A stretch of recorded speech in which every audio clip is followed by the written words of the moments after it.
sílan go tú lor grúdéige na féta all sé sin go bhéh board ar son winch na háte winch na geltad atá sort neamsplach ó politicht agus ó chóras politicht agus an chuhfuil rudí fi láthir ní féta sin a hall. Ceart go bhéh níos mó chuachtaí ag an dúdrás agus rudí ahrú.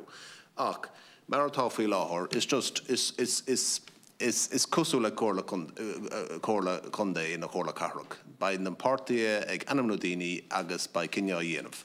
Agus am thuúran by sin níos fearr na logos a chur ar an popper vóta agus seachas bheith ag leanará le chur a géal. Dú fór an túdrás an fola túl fei písa agus is bean ar scrisi an túdrás. Mar hampla bhí whip ga choirí bhaim ag na party móra politiachta fi na fáil agus fi na ghail is téhar bhád an údrás. Ní dólam sa go rud sláin tú lééis sin. Agus is deachar é sin a stoppa. So lena chinú Bhís féin mar bháil an údrás agus tais gom nach raibh riamh whip oring.